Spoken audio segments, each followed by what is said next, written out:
আসসালামু আলাইকুম, কেমন আছেন সবাই? আজকে আমি আবার আমার লার্ন ওরাকল চ্যানেলের পক্ষ থেকে আপনাদের জন্য লিস্ট ভিউ দিয়ে কিভাবে ফর্ম তৈরি করা যায় সেই ভিডিওটা সেকেন্ড পার্ট নিয়ে আপনাদের জন্য আবার হাজির হলাম। তো আপনাদের প্রথম পার্ট ওয়ানে যদি আপনাদের কোনো প্রবলেম হয়ে থাকে আমাকে অবশ্যই কমেন্টস বক্সে জানাবেন আর আমার চ্যানেলটা সাবস্ক্রাইব করবেন প্লিজ প্লিজ প্লিজ। হ্যাঁ, তো আমি এখন আর কথা না বাড়িয়ে আমি যেহেতু ভিডিওটা লম্বা হয়ে যাচ্ছে আমি পার্ট টুটা স্টার্ট করে দিচ্ছি। দেখেন আমি লাস্ট টিউটোরিয়াল আমরা যেখানে শেষ করেছিলাম আমি এখন আবার সেই জায়গাতে চলে আসছি। তো আমরা একটা সার্চ রিজিয়ন করেছিলাম, সেখানে আমরা একটা লিস্ট ভিউ করেছি, সরি আমরা একটা পপ আপ লব করেছিলাম যেটা দিয়ে আমরা আমাদের আইডিগুলোকে আমরা ডাটাবেস থেকে নিয়ে আসছি দেখানোর জন্য। সো আমরা এখন আমাদের প্রবলেম ছিল যে আমরা যে আইডিটা আমরা নিয়ে আসছি ওই আইডিটা দিয়ে আমাদের কোনো সার্চিং হচ্ছিল না। হ্যাঁ, তো সেই প্রবলেমটা দেখেন আমাদের কোনো সার্চিং হচ্ছিল না, আমি এখানে ক্লিক করলে কোনো রেসপন্স নাই। তো এই রেসপন্সটা করার জন্য আমরা একটা ডাইনামিক অ্যাকশন ইউজ করব। একেবারে সিম্পল আপনারা জাস্ট ওই যে কলামটাতে আমরা ডাইনামিক অ্যাকশন ইউজ করবো ওটার উপর যাচ্ছি, এটার উপর রাইট ক্লিক করে আমরা ক্রিয়েট ডাইনামিক অ্যাকশন। এখন দেখেন ডাইনামিক অ্যাকশনে শো দেয়া থাকে ডিফল্ট। তো আমরা অ্যাকশনটা কি হবে, অ্যাকশনটা হবে আমাদের পেজটা সাবমিট হবে। হ্যাঁ, সাবমিট পেজ মানে আমার এই ডাটাটা নিয়ে সে একবার পেজটাকে সাবমিট করবে, রিফ্রেশ করবে। হ্যাঁ, করে আমি দেখেন আমি এটাকে সেভ দিয়েছি, আমার সাবমিট হচ্ছে। এখন দেখেন আমার যে এই আইডিটা ধরে আমার ডাটাগুলো চেঞ্জ হবে সেটা আমার অবভিয়াসলি আমাকে বলে দিতে হবে কোথাও, তাই না? কোথায় বলবো আমি? দেখেন এই ফিল্ডের নামটা আমি কপি করেছি, P7 মানে হচ্ছে আমার পেজ নাম্বার 7, এটা সেই পেজের আইডি কলামটাকে আমি কপি করে আমরা দেখেন এই যে আমার যে লিস্ট ভিউ যেটা রিজিয়নটা আছে সেখানে যাচ্ছি, সেখানে যে আমি এখানে ক্লিক করে কোডটা এক্সপ্যান্ড করে আমি এখানে আসছি। এখানে আমি হোয়ার নামে একটা কিওয়ার্ড আছে ওরাকলের যেটা দিয়ে আমরা কন্ডিশন ইউজ করি। হোয়ার আমরা বলবো যে কি, আমি এটাকে আগে পেস্ট করে নিয়েছি, হোয়ার আইডি, যেমন দেখেন এই যে parse ID, A dot parse ID মানে এই যে পার্স আইডি টেবিলের পার্স ইনফো টেবিলে পার্স আইডি কলামের যে আইডিটা আছে সেটা সমান সমান সেটা কি হবে, সেটা হচ্ছে আমার এই যে ইনপুট ফিল্ড P7 আইডি। তার মানে আমার P7 আইডিতে আমি যে ভ্যালুটা আমি এখন এখানে দিয়ে দিব সেই ভ্যালুটা যখন আমার সাবমিট পেজ দিব, আমি সাবমিট পেজ দেওয়ার পর আমার যে লিস্ট ভিউটা এই যে এই পোর্শনটাতে শুধু সার্চ করে ওই আইডিটার রিলেটেড ভ্যালুটা আমার নিয়ে আসবে, সেটা আমি এখানে বলে দিচ্ছি। বাট আপনি যখন প্রথমবার ফর্মটা রান করবেন এখানে সার্চ করবেন তখন আপনার এই রিজনটা কিন্তু অটোমেটিক্যালি দেখাবে। হ্যাঁ, যদি আপনি সার্চ করেন, আর যদি না করেন তাহলে কিন্তু এখন থেকে এটা ব্ল্যাঙ্ক আসবে। যখন আপনি এখানে কোনো কিছু দিবেন না এই জায়গাটা ফাঁকা দেখাবে, মানে আপনি কোনো ভ্যালু পাচ্ছেন না সে। সো আমি এখানে রান করে দেখছি, ঠিক আছে কোড ওকে দিচ্ছি, সেভ দিচ্ছি। হ্যাঁ, সেভ দিয়ে আমি এটাকে রান করছি, লিভ পেজ। দেখেন আমার এখানে আমার কোনো কিছুই দেখাচ্ছে না। এখন আমাকে সার্চ করে নিয়ে আসতে হবে যে আমি কোন আইডিটাতে মডিফাই করব। আপনি এখন কোশ্চেন করতে পারেন যে ভাইয়া আমি কেন সার্চ করবো, আমি নতুন আইডি কীভাবে এন্ট্রি করব, নতুন ডাটা কীভাবে? তাহলে আপনাদের জন্য তো সুবিধা থাকলো এখানে ক্রিয়েট। এখন আমি আপনাদের আরেকটা জিনিস বোনাস হিসেবে দেখিয়ে দিব যে এই যে বাটনটাতে কিন্তু অনেক সুন্দর করা যায়, অনেক কিছু চেঞ্জ করা যায়। তো এই জিনিসটা আমরা একটু দেখে নিই, তাহলে আমরা প্রত্যেকটা বাটন চেঞ্জ করতে পারবো। ওকে, আমরা যেমন এই বাটনটার নাম আমার ক্রিয়েট হবে না, সেভ বা অন্য কিছু হবে বা একটু কালার থাকবে। তারপরে এখানে ক্লিক করলে দেখেন বাটনের উপর আমাকে নিয়ে আসছে, বাটনটার নাম আমার এখানে দেওয়া আছে ক্রিয়েট, এটা হচ্ছে টেমপ্লেট অটোমেটিক্যালি ক্রিয়েট নামে চিনে। তো আমি এখানে ক্রিয়েট না দিয়ে আমি বলবো যে অ্যাড নিউ, সাপোজ এখানে আমি একটু ক্যাপিটাল লেটার দিই, অ্যাড নিউ, অ্যাড নিউ। হ্যাঁ, অ্যাড নিউ দিচ্ছি বা এখানে সামনে গ্রাফিকের একটা প্লাস দিচ্ছি। হ্যাঁ, যে আমি একটা নতুন অ্যাড করব, নতুন ডাটা কি অ্যাড করব আপনি এখানে ব্র্যাকেটে বলে দিচ্ছি যে অ্যাড নিউ পার্সোনাল ইনফো। হ্যাঁ, পার্স ইনফো ওকে, বা আপনি অ্যাড নিউ ইউজারও দিতে পারেন যেহেতু এগুলো ইউজার রিলেটেড কাজ। হ্যাঁ, এই ডাটাবেজের যে সফটওয়্যারটা যারা ইউজ করবে তাদের স্যালারি ইনফরমেশনটা এখানে থাকতেছে। সো আমি এখন দেখেন এখানে আমি সেভ করে দিয়েছি বাটনের নামটা, লেভেলটা। হ্যাঁ, বাটনের লেভেলটা চেঞ্জ করেছি, এটাই আমার এখানে রিফ্রেশ হওয়ার পর দেখাবে। দেখেন আমি রিফ্রেশ করছি, আমার কিন্তু এখানে অ্যাড নিউ পার্স ইনফো দেখাচ্ছে। হ্যাঁ, আমি এটাকে একটু কালার করে দিব।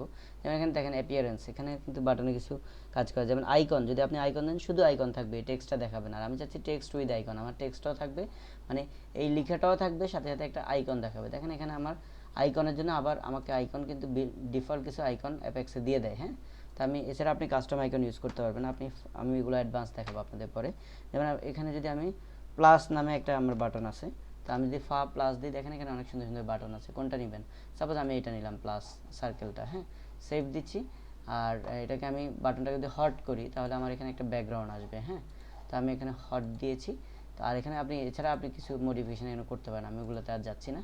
তো আপনি এটা দিয়ে জাস্ট আমরা সেভ করে আমরা রান করি, দেন আমার বাটনটা অনেক সুন্দর হয়ে গেছে। এখন দেখছেন এই যে বাটনটা কেমন একটু ফ্যাকাশে দেখাচ্ছে। এটারও কিন্তু আপনি কালার কিন্তু আপনি এখানে চেঞ্জ করতে পারেন। ওকে, এখান থেকে আপনি এসে দেখেন এখানে বাটনের স্টাইল যেটা আছে দেখেন এখানে আমরা চেঞ্জ করতে পারি, তারপরে আইকন পজিশন চেঞ্জ করতে পারি।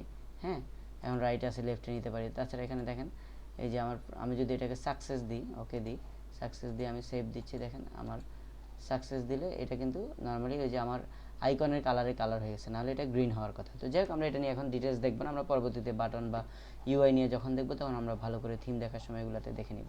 তো আমরা এখন দেখেন আমি এখান থেকে একটা আইডি সার্চ করছি, আমি 3 নম্বর আইডিতে ক্লিক করলাম, দেখেন 3 নম্বর আইডিতে তার ইনফরমেশনটা এখানে চলে আসছে। যেহেতু আছে, না থাকলে কিন্তু এখানে আইডিটাই আপনি পেতেন না। ওকে, তো এখন দেখেন আমার এই ইনফরমেশনটা যদি মডিফিকেশন করতে আমি এখানে ক্লিক করলাম, এখানে আসছে। এখন এই ফর্মটার চেহারাটা একটু ঠিক করা উচিত, এটা কেমন জানি। হ্যাঁ, আমি এখান থেকে কুইক এডিটে যাচ্ছি, যে আমি এটাকে আমাদের ওই যে প্রথম ফর্মটার মতো আমরা একটু বিউটিফিকেশন করে নিই। দেখেন এখান থেকে আমি আপনাদের আগেও দেখিয়েছিলাম, আমি শর্টকাট খুব তাড়াতাড়ি পাশাপাশি আমি দেখাতে চাচ্ছি। হ্যাঁ, তো আমি এগুলোকে একটার পর একটা সিলেক্ট করে আমি জাস্ট এখান থেকে স্টার্ট নিউ রো দিয়ে নো দিব আমরা। দেখেন আমার এই কলামগুলো পাশাপাশি চলে আসছে। ওকে, আমি এখানে রান দিচ্ছি, দেখেন আমার এখানে কিন্তু চলে আসছে। বাট তারপরে একটা প্রবলেম যে আমাদের কেমন জানি টেমপ্লেটগুলো আগের মতো দেখাচ্ছে না। সো আমরা এখানে ক্লিক করে আবার যাচ্ছি, আমরা এখানে প্রত্যেকটা টেমপ্লেট সিলেক্ট করব, সিলেক্ট করে এখানে দেখেন এখানে একটা অপশনাল ফ্লটিং আছে, এটাকে আমি শুধুমাত্র কি করব, এটাকে আমি অপশনাল করে দিব। হ্যাঁ, অপশনাল, এখানে প্রত্যেকটা কিন্তু এক্সপ্লেনেশন আছে। দেখেন টেমপ্লেটে আপনি যখন হিডেন দিবেন তখন এই কলামগুলোকে হাইড হয়ে যাবে, সেক্ষেত্রে এই যে এরকম দেখাবে। হ্যাঁ, হিডেন মানে এটা ডিসপ্লে হবে না পেজে। তারপর হচ্ছে অপশনাল যখন দিবেন তখন এই যে আমি যখন রান করব তখন এই যে এরকম দেখাবে। হ্যাঁ, এই যে এরকম দেখাচ্ছে। আবার আপনি যখন এটাকে অপশনাল না দিয়ে আপনি যখন এটাকে অপশনাল অ্যাবভ দিবেন তখন এটার যে টাইটেলগুলো আছে সেগুলো উপরে চলে যাবে। আর আপনি যখন যদি এটাকে অপশনাল না দিয়ে আপনি মনে করেন যে না আমি অপশনাল ফ্লটিং দিতে চাই, দেন হচ্ছে যেটা ডিফল্ট ওরাকল অ্যাপেক্সে থাকে সেটা হচ্ছে আপনার এই যে প্রত্যেকটা রোর ভেতরে আপনার ওই যে হেডিংটা চলে আসতেছে। হ্যাঁ, টাইটেলটা চলে আসছে। সো এগুলো আপনারা দেখে নেবেন, আরও অপশন আছে। হ্যাঁ, রিকোয়ার্ড আছে, রিকোয়ার্ড বা একই রকমই। তো আমি এটাকে অপশনাল রাখছি। আর দেখেন আমার কিছু পেজের আইটেমগুলো যেমন আমি মোটা বা অনেক বেশি স্পেস নিচ্ছি, তো আমি এগুলোকে ঠিক করার জন্য আপনাদের অলরেডি দেখিয়েছিলাম যে এগুলোকে সবগুলোকে আমি টেক্সট ফিল না করে, টেক্সট এরিয়া না করে টেক্সট ফিল করে দিব। হ্যাঁ, টেক্সট ফিল দেখেন এটা কিন্তু এটা টেক্সট ফিল্ড অলরেডি আছে, এটা টেক্সট নাম্বার ফিল্ড আছে, নাম্বারগুলো আবার টেক্সট করে দিয়েন না। নাম্বার আর ডেট এগুলো ডাটাবেজের যেরকম আসে ওরকমই রাখবেন। নাম্বার ফিল্ড হলে নাম্বার ফিল্ড, ডেট ফিল্ড হলে অবশ্যই ডেট ফিকার হিসেবে রাখবেন। হ্যাঁ, নাহলে কিন্তু পরবর্তী ডেট আপনি সেট ইউজ করতে পারবেন না। এখানে আবার নাম্বার আপনার ঠিকমতো ডাটাবেজে না গেলে আপনি পরবর্তীতে ক্যালকুলেট করতে পারবেন না। হ্যাঁ, তারপর রিলিজন দেখেন এটাও টেক্সট এরিয়া, এটাকে আমি টেক্সট ফিল করে দিচ্ছি। সেক্ট এটা টেক্সট ফিল্ড আছে। এরপর এটা দেখেন এটা আমার টেক্সট ফিল্ড আছে। ম্যারিটাল স্ট্যাটাস এটা আমার টেক্সট এরিয়া আছে, এটাকে আমি টেক্সট ফিল করে দিচ্ছি, টেক্সট ফিল করে দিচ্ছি। আর কোম্পানি যেটা সেটাকেও আমি টেক্সট ফিল করে দিচ্ছি। ওকে, ডান, সেভ করলাম, করে এখন আমি রান করছি। দেখেন এখন নাও লুক বেটার। ওকে, এখন খুব ভালো দেখাচ্ছে, আমার মনে হচ্ছে যে এটাই পারফেক্ট। তো সেমভাবে আপনাদেরকে লিস্ট আইটেম দেখিয়েছি আমি, লিস্ট অফ ভ্যালুজও দেখিয়েছি, যেগুলো দিয়ে এখানে একটা আইটেমে আপনি যখন ক্লিক করবেন, যখন আপনাদের মাল্টিপল লব আসবে বা ডাটাবেস থেকে সিলেক্ট করায় যে এই জিনিসগুলো এখানে চলে আসবে আপনার। হ্যাঁ, জেন্ডারের লিস্ট চলে আসবে, দেন ব্লাড গ্রুপ চলে আসবে। হ্যাঁ, এগুলো আপনারা নিজেরা করে নেবেন। ওকে, আমি টিউটোরিয়ালটাকে বড় করতে যাচ্ছি না, এই জন্য এটাকে আবার রিপিট করছি না। হ্যাঁ, আপনারা এটা করে নেবেন। আর এখন হচ্ছে দেখেন আমি কিন্তু এখান থেকে ডাটা মডিফিকেশন করব। যেমন আমি যদি এখানে কোনো একটা চেঞ্জ করি, আমি একটা চেঞ্জ করলাম, আবার এটাকে আমি করে দিলাম এ পজিটিভ করে দিলাম, বা এটাকে মুছে দিলাম, এই ডাটাটাকে অ্যাপ্লাই চেঞ্জেস দিলে দেখেন আমার কিন্তু সেই ডাটাটা মডিফিকেশন হয়েছে। এখন আপনারা বলতে পারেন ভাই এটা তো ফ্লেক্সিবিলিটি হল না, এখানে তো জিনিসটা দেখালে সুবিধা হতো আমার যে কী মডিফিকেশন হচ্ছে। আমি দেখেন এখানে ক্লিক করলাম, এখানে অ্যাপ্লাই চেঞ্জেস দিলাম, সে এখানে নিয়ে আসলো। শুধুমাত্র ডাটা চেঞ্জ হওয়ার সাথে সাথে সে আমাকে একটা অ্যালার্ট দিচ্ছিল। খেয়াল করেন আমি যখন কোনো ডাটা চেঞ্জ করছি, CGB ধরন দিলাম, আমি এখানে অ্যাপ্লাই চেঞ্জেস দিচ্ছি, সে আমাকে একটা মেসেজ অ্যাকশন প্রসেসড। এখন এই কথাটা আমার পছন্দ হয় নাই, এই অ্যালার্টটা আমি চেঞ্জ করে দিব, সেটা আমি করতে পারবো। এখানে আমি আবার কি ডাটাটা চেঞ্জ হলো সেটা আমি এখানে একটা নতুন রিজন করে আমি সেটা দেখাতে পারবো। সো আমরা লেটস সে আমরা এটা করে ফেলি। হ্যাঁ, তো দেখেন আমি এখানে আজকে আমরা একটা এর সাথে সাথে আমরা একটা নতুন টেমপ্লেট শিখবো, তো সেটাতে আমি ওই জিনিসটা দেখাবো। হ্যাঁ, যেখানে অন্য একটা যে রিপোর্ট কীভাবে করতে হয় এটা আমি ক্লাসিক রিপোর্টে দেখাবো। সো আমি ততক্ষণ পর্যন্ত আজকে ভিডিওটা আমি এখানে শেষ করে দিচ্ছি। আর আপনারা কিন্তু এই ভিডিওটা প্রথম পার্টটা এবং সেকেন্ড পার্টটা দেখে নেবেন, তাহলে আপনারা একটা লিস্ট আইটেম দিয়ে কিভাবে আপনারা একটা ফর্ম ডেভেলপ করতে পারেন সেটা আপনারা শিখে যাবেন। এছাড়া যদি দেখেন আমি এখানে যাচ্ছি, প্লাস আমি একটা নতুন ফর্মে কীভাবে ডাটা এন্ট্রি করে সেখানেও দেখাই দিচ্ছি। আমি এখানে দিলাম অ্যাড নিউতে, দেওয়ার পরে দেখেন এখানে কিন্তু আমার কোনো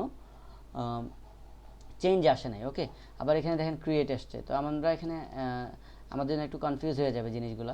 আমি এখানে ক্রিয়েট না দিয়ে আমি এটাকে বাটনটার নাম চেঞ্জ করে আমি এটাকে সেভ করে দিচ্ছি। আপনার পরবর্তীতে আপনাদের মতো করে কালার করে নেবেন, আমি যেভাবে দেখিয়েছিলাম। এটাকে আমি দিচ্ছি সেভ। দেখেন আমি যখন এখানে রান করছি, যখন ফর্মটা ব্ল্যাঙ্ক আসবে তখন এটার নাম সেভ দেখাবে। বাট আমি যখন এই যে এখানে ক্লিক করলাম তখন এটাকে আমার অ্যাপ্লাই চেঞ্জেস দেখাচ্ছে। সো এটা তো আসলে অ্যাপ্লাই চেঞ্জেস দেখালে অনেক সময় আমরা বুঝতে পারি না যে ডাটাটা কোন মোডে আছে। সো এটা চেঞ্জ করার জন্য আমি এখানে অ্যাপ্লাই চেঞ্জেসের জায়গায় এই বাটনটার নাম দিয়ে দিব আমি কি এর টাইটেলটা লেভেলটা দিয়ে দিচ্ছি আমি আপডেট। হ্যাঁ, আপডেট দিয়ে দিচ্ছি, সরি আপডেট হয়ে গেছে, আপডেট। হ্যাঁ, আপডেট দিয়ে দিচ্ছি, দিয়ে আমি সেভ দিচ্ছি। এখন যদি আমি রান করি তাহলে দেখেন এখন আমার ডাটা আছে, তার মানে এটা হচ্ছে আমার আপডেট মোডে আছে। আমি বাটন দেখলেই বুঝতে পারবো। সো আমি দেখেন আমি যখন অ্যাড নিউতে যাচ্ছি তখন সে বলতেছে আমাকে সেভ করতে, বাটনটা একই বাটন বাট চেঞ্জ হয়ে আসতেছে।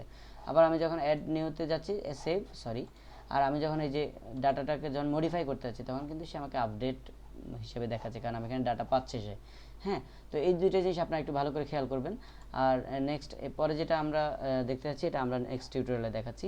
তো ততক্ষণ পর্যন্ত আপনারা সবাই ভালো থাকবেন আর আমার চ্যানেলের সাথেই থাকবেন। আর আমি ভিডিওগুলো ছোটো ছোটো করছি, ইভেন সাউন্ড কোয়ালিটিটা ইমপ্রুভ করার চেষ্টা করছি। আপনাদের যদি সাউন্ড কোয়ালিটি নিয়ে আপনাদের কোনো কিউরি থাকে আমাকে অবভিয়াসলি বলবেন, আর কোথাও না বুঝতে পারলে অবশ্যই আমাকে কমেন্ট করে জানাবেন। আর আমার চ্যানেলটা সাবস্ক্রাইব করে লাইক কমেন্ট শেয়ার করতে ভুলবেন না। তো নেক্সট টিউটোরিয়াল পর্যন্ত আপনারা সবাই ভালো থাকবেন, সুস্থ থাকবেন। আমি পার্ট 3 নিয়ে আপনাদেরকে পরবর্তীতে, ওটা আসলে পার্ট 3 বলা যাবে না, আমরা নতুন একটা ক্লাসিক রিপোর্ট বা ইন্টারেক্টিভ রিপোর্ট কীভাবে এই ফর্মে অ্যাড করতে পারি সেই জিনিসটা আমরা পরবর্তী টিউটোরিয়ালে দেখব। সো ততক্ষণ পর্যন্ত সবাই ভালো থাকেন আর আমার জন্য সবাই একটু দোয়া করবেন, আর অবশ্যই আমার চ্যানেলটি সাবস্ক্রাইব করতে ভুলবেন না।